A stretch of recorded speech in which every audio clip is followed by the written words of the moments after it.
Welcome to academy G student. आज हमने बात करनी है फ्रीक्वेंसी और वेवलेंथ। ये दोनों कॉन्सेप्ट बहुत ज़्यादा टेलीकॉम की फील्ड में इंपॉर्टेंट है। आज की वीडियो के अंदर सारे इंपॉर्टेंट कॉन्सेप्ट इनसे रिलेटेड या इनका जो रोल है टेलीकॉम के अंदर मैं आपको काफ़ी डिटेल में डिस्कस करूंगा और जिन स्लाइड के ज़रिए डिस्कस करूंगा उन स्लाइड को मैं आपको जस्ट एक इंट्रोडक्शन पहले दे दूँ। लेकिन पहले हम बात करेंगे कम्युनिकेशन सिस्टम के ऊपर, फिर उस पर हम उसकी मदद से हम लोग ये आइडेंटिफाई करेंगे कि फ्रीक्वेंसी को डिस्कस करना क्यों इंपॉर्टेंट है। सही है। Then we will discuss wavelength पे हम लोग बात करेंगे। उसको बिल्कुल बेसिक से मैं आपको बिल्कुल बेसिक सा कॉन्सेप्ट में आपको वेवलेंथ की डेफिनेशन समझाऊंगा, इसका यूनिट आपको बताऊंगा, इसके बारे में आपको समझाऊंगा। फिर हम लोगों ने बात करनी है फ्रीक्वेंसी के ऊपर, इसका यूनिट पे बात करेंगे। हाई फ्रीक्वेंसी क्या होती है, लो फ्रीक्वेंसी क्या मतलब है और इसका वेवलेंथ से क्या रिलेशन है, इस पर हम लोग काफ़ी डिटेल में डिस्कस करेंगे। अच्छा, फिर हम एक छोटा सा इंट्रोडक्शन देंगे ईएम वेव का, ईएम इलेक्ट्रोमैग्नेटिक स्पेक्ट्रम के बारे में। ज़्यादा डिटेल में मैं नहीं जाऊंगा, हल्का सा आपको डेफिनेशन बताऊंगा, थोड़ा सा आपको इसके बारे में बताऊंगा, क्योंकि डिटेल के अंदर एक वीडियो है मेरी इलेक्ट्रोमैग्नेटिक वेव्स और इलेक्ट्रोमैग्नेटिक स्पेक्ट्रम, जो कि academy-kh.com जो मेरी वेबसाइट पे अवेलेबल है। अब वहाँ पे जाके अगर इसके बारे में जानना चाहो, जो कि आपको जानना चाहिए, तो आप ये जाके वीडियो देख लो। फिर हम असल टॉपिक की जाने मूव करेंगे। फ्रीक्वेंसी और वेवलेंथ का जो आपस में रिलेशन है वो किस तरह काम करता है, उसकी कुछ प्रैक्टिकल इम्प्लीमेंटेशन देखेंगे। और छोटा सा मैंने यहाँ पे एक सेगमेंट रखा है कि भाई बिल्कुल बेसिक से न्यूमेरिकल में बेसिक सा कॉन्सेप्ट है, ये भी मैं आपको बिल्कुल आसान से तरीके से समझा दूंगा कि फ्रीक्वेंसी और वेवलेंथ को आपस में कैलकुलेट किस तरह किया जाता है, क्योंकि ये जॉब के पॉइंट ऑफ व्यू से टेस्ट के वगैरह जो आप लोग देते हो तो उसके लिए बहुत ज़्यादा इंपॉर्टेंट है ये। अब हम आएंगे असल स्लाइड के ऊपर। जो हमारी लास्ट स्लाइड है ये हमें बताएगी कि हमने पिछली 5-6 स्लाइडें क्यों पढ़ी हैं, उनके पढ़ने का रीज़न क्या था, और जो फ्रीक्वेंसी और वेवलेंथ की जो प्रैक्टिकल लाइफ में इंप्लीमेंटेशन है, जो बेसिक से कॉन्सेप्ट हैं जो बच्चों के जहनों में होने चाहिए, वो यहाँ पे इस स्लाइड के अंदर हम लोग काफ़ी डिटेल में डिस्कस करेंगे। इस तरह आपको पूरा फ्रीक्वेंसी और वेवलेंथ की जो आज की वीडियो है, आपको पूरा फ्रीक्वेंसी और वेवलेंथ आपको समझा देगी। आई होप आप लोग लास्ट तक अटैच रहेंगे और चैनल को सब्सक्राइब कर लेंगे, क्योंकि सारी वीडियोज़ आपस में एक दूसरे लिंक होती हैं और अगर कॉन्सेप्ट मिस करोगे तो बहुत मसला हो जाएगा। ओके, देखिए हम पहले बात करेंगे, जितने भी कम्युनिकेशन सिस्टम है उनका एक ही काम होता है, क्या? Transmit information over a distance. अब ये डिस्टेंस लॉन्ग भी हो सकता है, शॉर्ट भी हो सकता है। मिसाल के तौर पे, अगर ये इंफॉर्मेशन जो ट्रांसमिट हो रही है एक one part of the world से लेके other side of the world, ये सपोज़ को यहाँ से लेके अमेरिका जा रही है, यहाँ से लेके फ्रांस जा रही है, यहाँ से लेके इंडिया जा रही है, जो भी इन्फॉर्मेशन यहाँ से वहाँ ट्रैवल कर रही है, तो ये एक लॉन्ग डिस्टेंस कम्युनिकेशन कहलाएगी, क्योंकि ये बहुत दूर दूर डिस्टेंस है। दो पॉइंट्स के दरमियान में जो कम्युनिकेशन हो रही है बहुत दूर, ये दोनों पॉइंट्स आपस में बहुत दूर हैं, तो इसे हम कहेंगे ये लॉन्ग डिस्टेंस कम्युनिकेशन है। लेकिन ये कम्युनिकेशन शॉर्ट डिस्टेंस भी हो सकती है। मिसाल के तौर पे एक कंप्यूटर रखा हुआ है और दूसरा कंप्यूटर दूसरे नेटवर्क में, यानी या दूसरे कंप्यूटर दूसरे कमरे में रखा हुआ है। दो, एक बिल्डिंग है तो दो कमरे हैं। यहाँ पे जो इन्फॉर्मेशन एक जगह से दूसरी जगह जाएगी, इथरनेट के जरिए दोनों एक दूसरे के साथ कनेक्टेड हैं और यहाँ से एक दूसरे का फाइल शेयर करते हैं, तो इन्फॉर्मेशन एक जगह से दूसरी जगह जा रही है, तो ये भी कम्युनिकेशन है। तो लेकिन इसको हम कहेंगे शॉर्ट डिस्टेंस कम्युनिकेशन या लोकल एरिया नेटवर्क। लेकिन अगर यही कंप्यूटर एक दुनिया के एक हिस्से से दूसरे हिस्से में रखे हुए, एक यहाँ पे रखा हुआ है, एक अमेरिका में रखा हुआ है, फॉर एग्जांपल अमेरिका में गूगल का सर्वर रखा हुआ है, वहाँ से मैं कोई डेटा डाउनलोड करता हूँ, ये भी लॉन्ग डिस्टेंस कम्युनिकेशन है। लेकिन है भी ये भी कम्युनिकेशन। कंप्यूटर के अंदर की अगर हम बात करें तो रैम से लेकर डेटा निकल के सीपीयू में जा रहा है, ये भी कम्युनिकेशन है। माउस से निकल के डेटा वो भी सीपीयू में जा रहा है, ये भी कम्युनिकेशन है। कीबोर्ड से डेटा निकल के सीपीयू में जा रहा है, ये भी कम्युनिकेशन है। लेकिन ये बहुत ही शॉर्ट डिस्टेंस कम्युनिकेशन हो गई, सही है। तो तमाम की तमाम कम्युनिकेशन है। अब फ्रीक्वेंसी यहाँ पे कहाँ से आ गई? तो भाईजान जितनी भी कम्युनिकेशन होती है सारी की सारी इलेक्ट्रॉनिक सिग्नल की मदद से होती है। और आपको पता है कि इलेक्ट्रॉनिक सिग्नल बेसिकली दो टाइप के होते हैं, एक होता है एनालॉग सिग्नल और एक होता है डिजिटल सिग्नल। अभी जो लास्ट मैंने वीडियो बनाई है उसमें मैंने आपको एनालॉग और डिजिटल सिग्नल के बारे में काफ़ी डिटेल से बताया हुआ है। वो वीडियो मेरे चैनल पर मौजूद है, एनालॉग एंड डिजिटल सिग्नल के नाम से। प्लीज़ चैनल को सब्सक्राइब कर लो, वीडियो जो आ रही है कंटिन्यूस इनको देखते रहो, इंशाल्लाह आपके बेहतरीन कॉन्सेप्ट आपके डेवलप हो जाएंगे। अच्छा, अब ये जो एनालॉग और डिजिटल सिग्नल जो बेसिकली कम्युनिकेशन करवाते हैं, इन्फॉर्मेशन को एक जगह से दूसरी जगह लेके जाते हैं, इनकी कुछ खास करेक्टरिस्टिक्स होती हैं। इनकी पहली करेक्टरिस्टिक्स होती है एम्पलीट्यूड, सही है। एम्पलीट्यूड को हम लोगों ने ज़्यादा डिस्कस पहले भी नहीं किया, आज भी नहीं करेंगे। रीज़न रीज़न ये कि एम्पलीट्यूड जो होता है वो बस ज़िंदगी और मौत वाला मामला होता है। क्या मतलब हुआ? मतलब ये हुआ भाई कि देखें, ये सिग्नल है, एनालॉग सिग्नल है, ये जिसकी हाइट नज़र आ रही है ना, ये 0 रेफरेंस से लेके ये 5 वोल्ट तक, हम बोलेंगे ये इसकी एम्पलीट्यूड है। और कितनी एम्पलीट्यूड है इसकी? 5 वोल्ट की एम्पलीट्यूड है, सही है। अब रास्ते में सिग्नल चलता हुआ कोई लॉस आ जाता है, कुछ भी आया तो ये 5 वोल्ट चलते चलते यहाँ से ट्रांसमीटर से जब ये निकला ये तो 5 वोल्ट था, जब रिसीवर तक जब पहुँचा ना तो डाउन होते होते होते होते इसकी सिग्नल शेप भी चेंज हो गई और ये वैल्यू जो है इसकी समझो कि 3.4 हो गई। अगर तो रिसीवर के अंदर इतनी एबिलिटी है कि वो 3.4 को एक्सेप्ट कर सकता है तो ओके है। लेकिन अगर 3.4 पे अगर रिसीवर बोलेगा मेरी मैक्सिमम एबिलिटी इतनी है कि मैं 3.5 तक वाले को रिसीव कर सकता हूँ, यानी मैं 1.5 का लॉस बेयर कर सकता हूँ बस, तो इसका मतलब क्या हो, ये सिग्नल रिसीवर के लिए डेड हो जाएगा। सिग्नल रिसीवर बोलेगा नहीं इसको मैं एक्सेप्ट ही नहीं कर रहा, तो इसका मतलब क्या हो, सिग्नल डेड हो गया बस। ये कॉन्सेप्ट है एम्पलीट्यूड का। अब किसी भी वजह से रास्ते में कोई भी लॉसेज आ जाएँ, कोई भी क्या ना अटेन्यूएशन है, कुछ भी आ जाए, तो यही काम डिजिटल के अंदर भी होगा। इस वजह से हम एम्पलीट्यूड को फिलहाल ज़्यादा डिस्कस नहीं कर रहे, लेकिन फ्रीक्वेंसी और वेवलेंथ को हम लोग डिस्कस करेंगे। वेवलेंथ को भी हम लोग सिर्फ एक डेफिनेशन दे देंगे क्योंकि उसका ताल्लुक फ्रीक्वेंसी से, लेकिन हमारा ज़्यादा फोकस किस पे रहेगा, फ्रीक्वेंसी पे रहेगा। क्यों? क्योंकि फ्रीक्वेंसी की मदद से हम long distance, short distance communication, कितना डेटा रेट लेके जाना है, इस पर हम बात करते हैं। लाइन ऑफ साइट कम्युनिकेशन की हम बात करते हैं, यानी मुख्तलिफ कम्युनिकेशन की हम बात करते हैं। मॉड्यूलेशन आ जाती है, फ्रीक्वेंसी वो मल्टीप्लेक्सिंग आ जाती है, सबके अंदर फ्रीक्वेंसी इन्वॉल्व हो रही है, सबके अंदर आ रही है फ्रीक्वेंसी। तो इसके ऊपर डिस्कस करना, इसको समझना बहुत ज़्यादा इंपॉर्टेंट है। ओके जनाब, आगे बढ़ते हैं। देखिए पहले तो हम बात करें वेवलेंथ पे। एम्पलीट्यूड पे हमने बात कर ली, इसको हमने फारिग कर दिया। हम वेवलेंथ पे बात करें, इसको भी हम फारिग करेंगे। देखिए वेवलेंथ क्या चीज़ है। वेवलेंथ की ये बात ये है भाई कि जो सिग्नल है ये आपके पास एनालॉग के फॉर्म में है और एक डिजिटल फॉर्म का सिग्नल मैं बनाना भूल गया। ये समझिए मैंने डिजिटल सिग्नल भी यहाँ पे ये बना दिया। सही है, चाहे एनालॉग सिग्नल हो चाहे डिजिटल सिग्नल हो। एनालॉग सिग्नल को, एक सेकंड, ये मेरा रेड पेन है मेरे पास भी और ये भी रेड है, तो हम इसको कलर चेंज कर देते हैं अपने पेन का ब्लू। सही है, ठीक है। एनालॉग सिग्नल यहाँ से स्टार्ट हुआ, मूव करता हुआ ये यहाँ तक गया, ये हम कहेंगे एनालॉग सिग्नल की एक साइकिल हो गई या एक वेव हो गई। और इस एक वेव की लेंथ को हम कहेंगे वेव लेंथ। सही है, ये यहाँ से स्टार्ट करके ये पूरा एक पॉजिटिव साइकिल और एक नेगेटिव साइकिल, दोनों साइकिल को मिला के एक कंप्लीट वेव बन जाती है। इसे हम कहेंगे एक साइकिल कहेंगे या इसको हम कहेंगे एक वेव कहेंगे। और इसकी लेंथ को, इसकी लेंथ को हमने क्या नाम दे दिया, वेव लेंथ। आप बोलो सर मैं यहाँ से स्टार्ट करना चाहता हूँ, तो यहाँ से भी कर सकते हो। ये देखो, हाफ पॉजिटिव साइकिल लिया आपने और एक पूरी नेगेटिव साइकिल लिया आपने, फिर हाफ पॉजिटिव ली, तो दोनों हाफ हाफ मिला के एक पॉजिटिव होगा और एक नेगेटिव हो गया। तो यहाँ से लेके यहाँ तक ये जो लेंथ है ये भी एक वेव लेंथ। तो ये लेंथ और ये लेंथ आपस में दोनों इक्वल हैं, ये लेंथ और ये लेंथ आपस में इक्वल हैं। आप बोलो नहीं सर मैंने यहाँ से लेके यहाँ तक करना है, ओके भाई यहाँ से यहाँ तक कर लो। एक नेगेटिव साइड ली आपने, एक पूरी कंप्लीट पॉजिटिवली, फिर हाफ नेगेटिव और ले लिया आपने, तो हाफ नेगेटिव मिला के एक नेगेटिव हो गई और ये एक पॉजिटिव हो गई। एक नेगेटिव एक पॉजिटिव मिला के टोटल ये एक पूरी कंप्लीट वेव हो गई। तो ये वेवलेंथ और ये वेवलेंथ, यानी सारी की सारी आप किसी भी पॉइंट से ले लोगे ये एक वेवलेंथ कहलाएगी, क्योंकि एक साइकिल की लेंथ को हम क्या कहते हैं, एक वेवलेंथ कहते हैं। इसी तरह डिजिटल सिग्नल के अंदर भी देखो, यहाँ से ये पॉजिटिव में गया पूरा, ये पूरा नेगेटिव में गया, ये एक वेव होगी, तो इसकी लेंथ को हम क्या कहेंगे, ये एक वेवलेंथ है। ये आई बात जहन में। Wave is the distance occupied by one cycle of a wave, it is expressed in metre. इसका यूनिट क्या होता है, इसको हम यूनिट होता है मीटर होता है इसका। सही है, और इसको जो सिंबल जिससे इसको जाहिर किया जाता है उसको हम कहते हैं लैम्डा। सही है, तो यहाँ पे ये एक वेवलेंथ है, वेवलेंथ को हम जाहिर करते हैं लैम्डा से। इसका यूनिट किस में होता है, इसका यूनिट होता है मीटर में। यूनिट से मुराद क्या है, जैसे टाइम का यूनिट क्या होता है भाई, सेकंड होता है। मास का यूनिट क्या होता है, किलोग्राम होता है। वेलोसिटी का यूनिट क्या होता है, मीटर पर सेकंड होता है। इसमें वेवलेंथ क्या है, बेसिकली ये लेंथ है ये, तो लेंथ का यूनिट क्या होता है, मीटर होता है, तो इस वजह से वेवलेंथ का यूनिट भी मीटर है। यहाँ तक बात क्लियर हो गई है, वेवलेंथ फारिग। यहाँ तक एक तो छोटी सी इन्फॉर्मेशन दे देता हूँ आपको।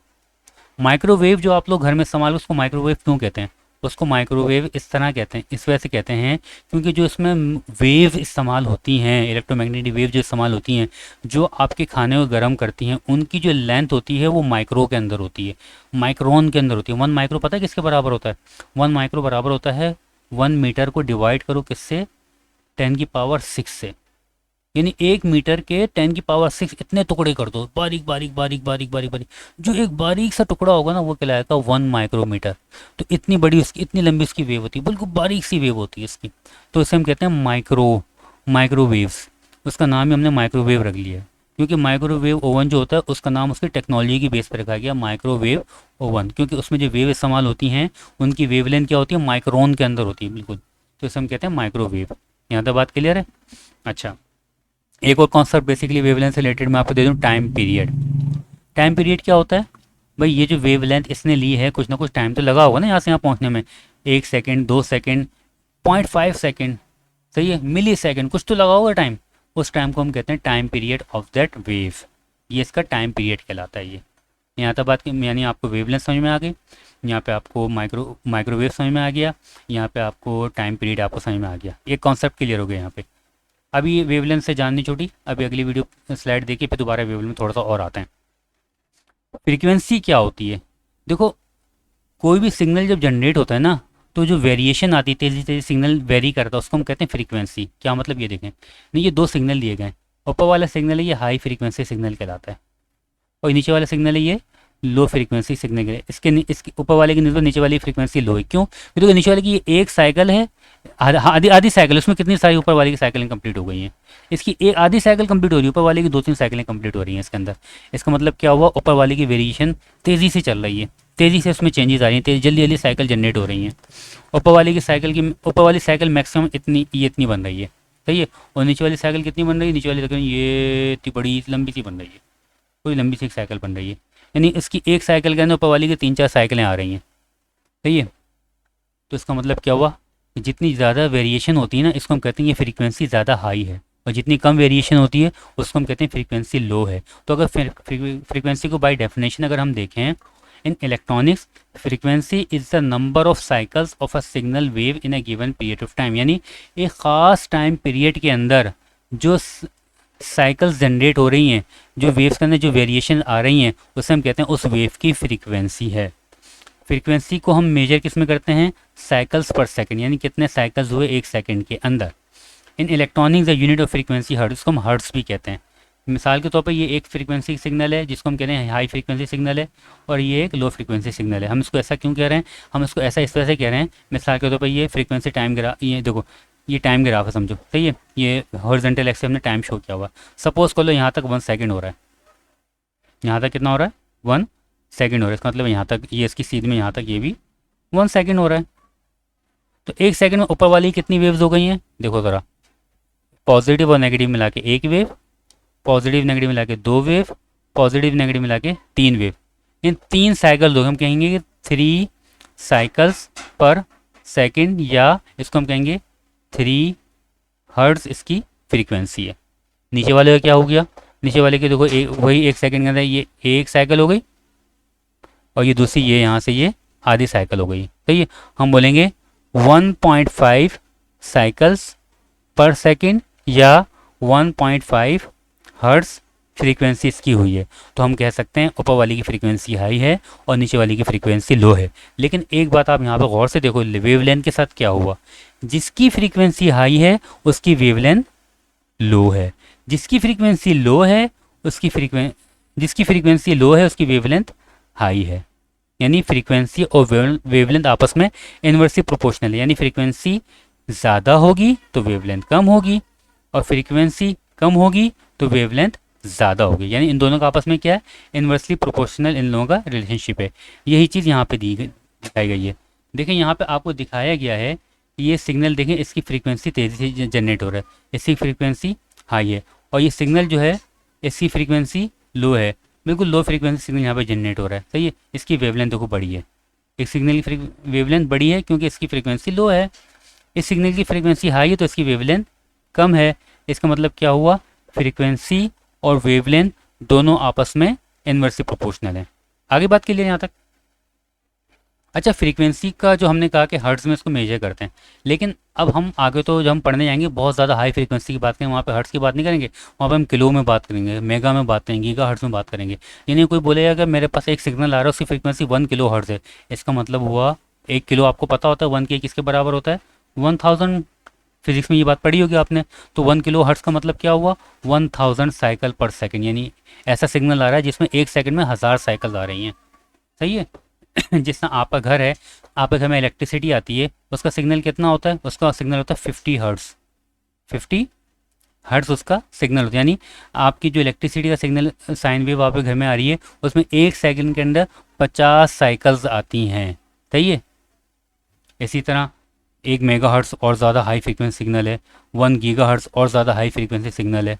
ओके, फ्रीक्वेंसी वेवलेंथ यहाँ पे थोड़ा सा आपके बात समझ में आ गई, और ये भी समझ में आ गई कि फ्रीक्वेंसी और वेवलेंथ दोनों आपस में इन्वर्सली प्रोपोर्शनल होती हैं। अभी आगे करती क्या है ये दोनों मिलके? अच्छा, यहाँ पे हम थोड़ा सा बात करते हैं इलेक्ट्रोमैग्नेटिक वेव स्पेक्ट्रम। इसके बारे में आपको ज़्यादा नहीं बता रहा, यहाँ पे सिर्फ मैं आपको इतना बता रहा हूँ, जिस तरह केमिस्ट्री के अंदर अब तक जितने अवेलेबल एलिमेंट्स हैं उन सबको उन्होंने अरेंज करके एक टेबल में रख दिया, जिसका उन्होंने नाम दिया है पीरियोडिक टेबल। पीरियोडिक टेबल हमें के अंदर हमने एलिमेंट को इस तरह रखा है कि उनकी करेक्टरिस्टिक्स के लिहाज से उनको डिफाइन कर दिया। इसी तरह हमने एक पूरा स्पेक्ट्रम बनाया है, जो कि फिजिकल तो कोई चीज़ नहीं है, लेकिन हमने डिज़ाइन कर दिया है कि भाई सारी अवेलेबल फ्रीक्वेंसी रेंज को हमने उसके अंदर रख दिया। उसका नाम है इलेक्ट्रोमैग्नेटिक वेव स्पेक्ट्रम। सही है। उसको अगर हम स्टडी करें तो राइट से लेफ़्ट की जानिब, ये राइट है, यहाँ से लेफ़्ट की जानिब अगर हम स्टडी करें तो आपको नज़र आएगा कि जहाँ पे फ्रीक्वेंसी लो है, यहाँ पे कितनी 10 की पावर 0, 10 की पावर 0 मैथ तो आपने पढ़ा होगा, तो 1 के बराबर होता है।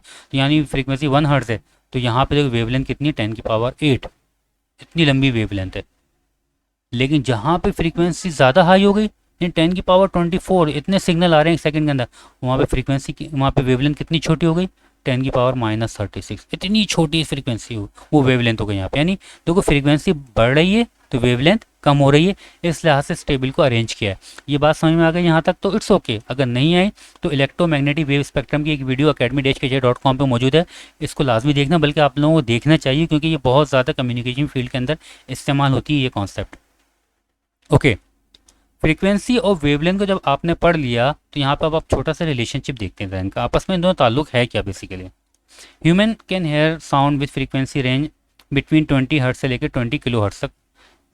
इंसानी कान जो होता है ना, उसकी सुनने की एक सलाहियत होती है कि अगर ऐसी फ्रीक्वेंसी जो कि 20 हर्ट्ज से स्टार्ट हो और 20 किलो हर्ट्ज, सॉरी केजी लिख दिया मैंने, किलो हर्ट्ज तक जा रही हो, इस सिग्नल को इंसानी कान सुन सकता है। अगर इससे ज़्यादा वाली फ्रीक्वेंसी होगी या इससे कम वाली फ्रीक्वेंसी होगी तो इंसान का कान जो है ये फ्रीक्वेंसी नहीं सुन सकता। आपने सुना होगा ये चूंटियाँ जो होती हैं ना आपस में, ये भी एक दूसरे से बात करती हैं, सिग्नल ट्रैवल करते हैं इनके, और ये आपस में कम्युनिकेट करती हैं।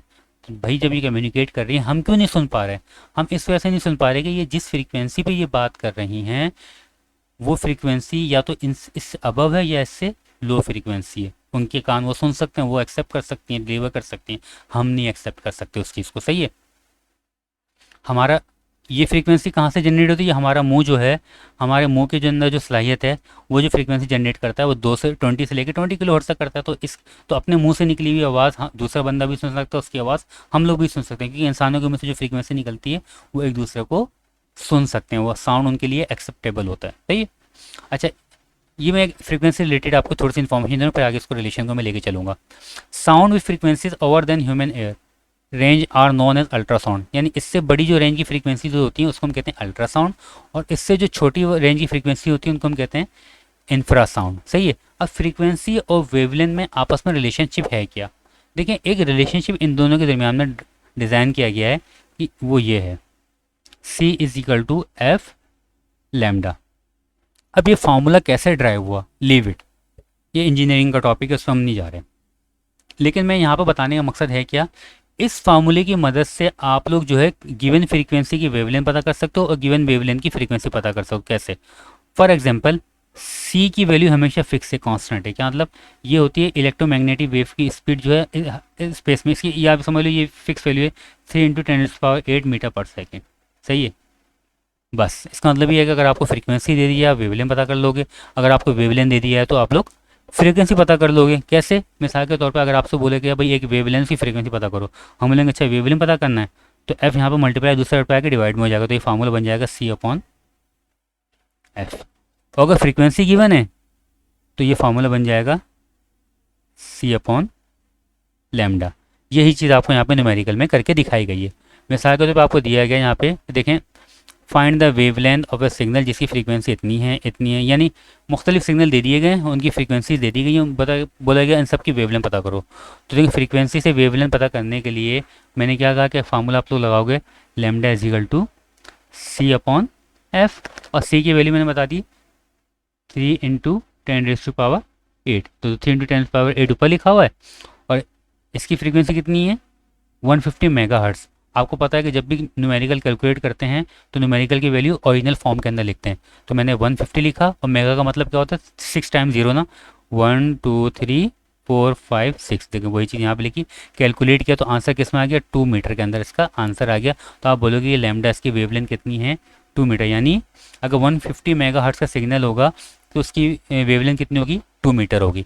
इसी तरह अगले सिग्नल को दिया गया, वही 430 मेगा हर्ट्ज़ का सिग्नल है, 430 मेगाहर्ट्ज़ का सिग्नल है तो आपने वही लिखा, देखें wavelength is equal to C upon F is equal to वो सॉरी ऊपर तो आएगा 3 इंटू 10⁸ और नीचे 430 है तो आप वो 430 मेगा है तो 1 2 3 4 5 6, क्योंकि मेगा किसके बराबर है 10⁶ के बराबर होता है, तो मैं 6 0 डाल दिए। तो इससे जब कैलकुलेट किया तो इसका आंसर आ गया 0.697। तो आपको नज़र आ रहा है कि 150 मेगाहर्ट्ज़ की वेवलेंथ बड़ी थी और 430 मेगाहर्ट्ज़ की वेवलेंथ छोटी थी, क्योंकि फ्रीक्वेंसी जितनी ज़्यादा हो गई है उसकी वेवलेंथ जो है बहुत छोटी आ गई है, और फ्रीक्वेंसी कम थी तो उसकी वेवलेंथ बड़ी आई थी, क्योंकि ये दोनों आपस में इन्वर्सली प्रोपोर्शनल है। इसी तरह यहाँ पे एक चीज़ आपको ये न्यूमेरिकल दिया गया कि भाई अगर आपको डिस्टेंस दे दिया जाए, a signal travel a distance 75 feet in the time it takes to complete one cycle.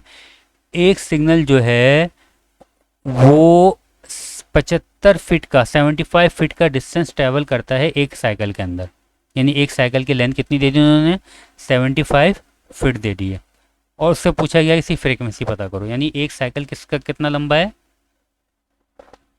एक साइकिल लंबा है इसका 75 फुट का लंबा है, इतना लंबा साइकिल है। तो पहले तो हम 75 फुट को मीटर के अंदर लेकर आएंगे, क्योंकि न्यूमेरिकल जब भी कैलकुलेट करते हैं उसको पहले स्टैंडर्ड यूनिट में लाते हैं। तो 1 मीटर बराबर होता है 3.28 फीट के, इस रिलेशन से इन्होंने निकाल लिया कि भाई 75 फीट किसके बराबर होगा 22.86 मीटर के। सही है। अब फ्रीक्वेंसी निकालनी है, तो आपको पता है फ्रीक्वेंसी बराबर होती है 3 इंटू 10⁸ डिवाइड बाई लैम्डा कितना आ गया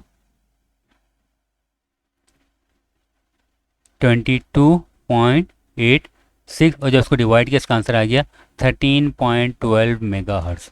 ये इसका आंसर आ गया, यानी इसकी फ्रीक्वेंसी निकल गई। इसी तरह ये थर्ड न्यूमेरिकल है। ये सारी बातें करने का मतलब क्या था, सही, इसको अब हम देखते हैं। देखें फ्रीक्वेंसी जितनी ज़्यादा हाई होती है तो मैंने कहा था वेवलेंथ कम होती है। अब इसका इफेक्ट कहाँ पे आता है, इसका इफेक्ट आता है जब आप लोग एंटीना बनाते हो। Antenna height depends on wavelength. आगे फ्रीक्वेंसी का इम्पैक्ट, यानी इसका मतलब क्या हुआ, अगर हाई फ्रीक्वेंसी जनरेट होगी तो उसके लिए जो एंटीना बनेगा एंटीना का साइज उतना छोटे से छोटा होगा। आपको याद है पहले ज़माने के अंदर जब मोबाइल फ़ोन आते थे, कभी नेट पे आके देखना ओल्ड एज मोबाइल फ़ोन देखना ज़रा, तो वो मोबाइल फ़ोन होते हैं उनके साथ बड़े बड़े एंटीना हुआ करते थे। अब जो मोबाइल फ़ोन आ रहे हैं वो खुद इतने छोटे से उनका एंटीना उनके अंदर ही लगा हुआ, क्यों, क्योंकि पहले जो मोबाइल फ़ोन की कम्युनिकेशन होती थी वो लो फ्रीक्वेंसी में होती थी। अब जो मोबाइल फ़ोन की कम्युनिकेशन होती है बहुत ज़्यादा हाई फ्रीक्वेंसी के अंदर होती है। जब हाई फ्रीक्वेंसी के अंदर होती है उनका एंटीना का साइज़ छोटे से छोटा होता चला गया। तो इसका मतलब क्या हुआ कि हाई फ्रीक्वेंसी की वजह से एंटीना का साइज़ छोटा हुआ है। तो फ्रीक्वेंसी का एक इम्पैक्ट ये भी है, नंबर 1। नंबर 2, जब पुराने ज़माने के अंदर जब लो फ्रीक्वेंसी कम्युनिकेशन होती थी तो वहाँ पे सिर्फ आपकी वॉइस ही बड़ी मुश्किल से आती थी। सही है।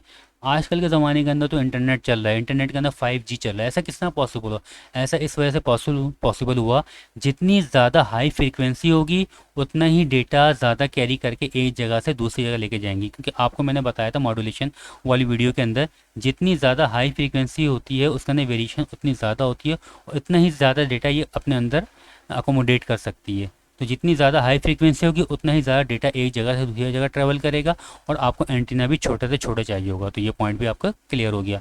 अच्छा, high frequency travel line of site. High frequency जितनी भी होती है उसकी क्या प्रॉपर्टी होती है, लाइन ऑफ साइट कम्युनिकेशन करती है। जिस तरह आपने माइक्रोवेव एंटीनाज देखे होंगे, आप कभी किसी बड़ी कंपनीज होती हैं, जिस तरह कराची का मैं बात करूँ एबर्ट कंपनी है, या for example Habib bank tower चले जाओ या एमसीबी बैंक चले जाओ, तो इनके ऊपर देखना, इनके ऊपर जो इनकी बिल्डिंगें जो होती हैं ना, इनके ऊपर इनके अपने एंटीनाज लगे हुए होते हैं।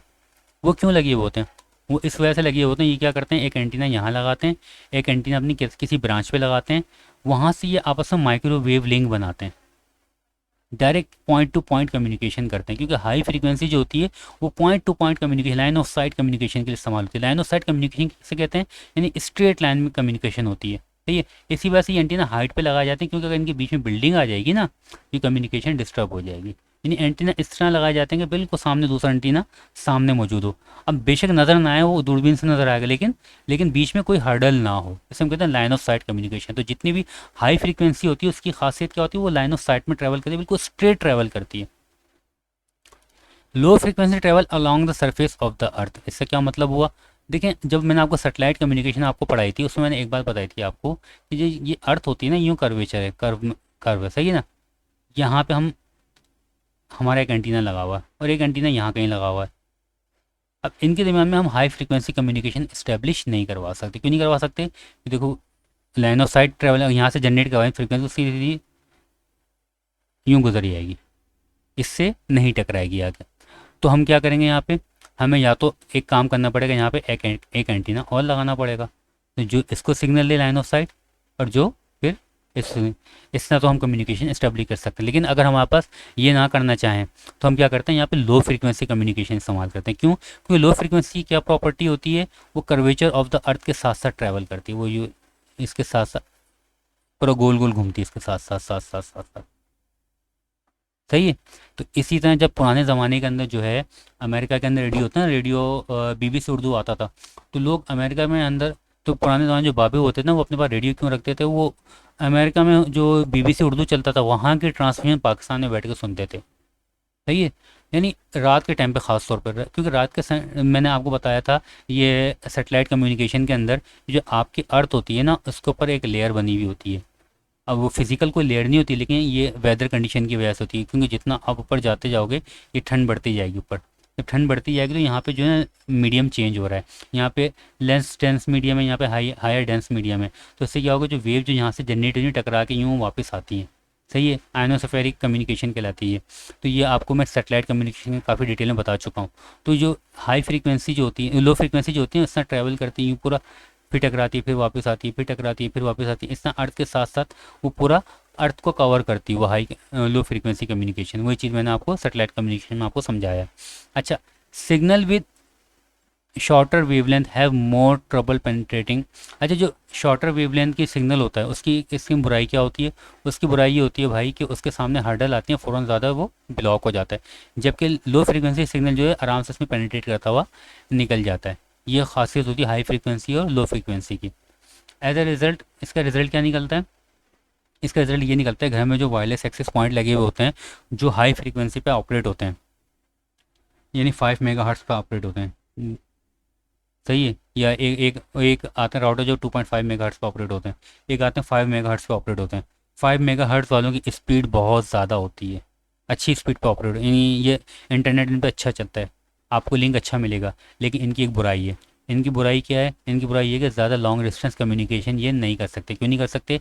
घर में किसी कमरे में जब आप लगाओगे इनको, तो उस कमरे से सिग्नल जब बाहर निकले टकरा टकरा के दीवारों पे, वैसे ही ख़त्म हो जाएंगे, ज़ाया हो जाएंगे। तो ये घर के अंदर लो फ्रीक्वेंसी वाला राउटर ज़्यादा अच्छा चलेगा, इसके सिग्नल पूरे घर के अंदर ज़्यादा कवर करेंगे। क्यों? क्योंकि इसके थोड़ी सी लो फ्रीक्वेंसी है, तो ये दीवारों को पेनिट्रेट आराम से कर जाएंगे। इसको जो हर्डल जो है इतनी ज़्यादा इस पर इफेक्ट करेंगे, इस पर भी, लेकिन इस पर इतनी ज़्यादा इफेक्ट नहीं करेंगी। हाँ, अगर कोई बड़ा मैदान है, बड़ा मैदान का एरिया, वहाँ पे आप 5 मेगाहर्ट्ज़ वाला राउटर लगाओ तो पूरे मैदान के अंदर अच्छे सिग्नल आ जाएंगे, क्योंकि बीच में कोई हर्डल नहीं है, डायरेक्ट कम्युनिकेशन हो रही है, सही है। वहाँ पे ये 2.5 वाले लगाओगे, सिग्नल इसके भी आ जाएंगे, लेकिन यहाँ पे इसकी क्वालिटी 2.5 वाली क्वालिटी इतनी अच्छी नहीं, क्योंकि ये लो फ्रीक्वेंसी वाला राउटर है। ये डिस्टेंस ट्रैवल तो कर जाएगा ये, लेकिन कम डेटा को लेके ट्रैवल करेगा ये।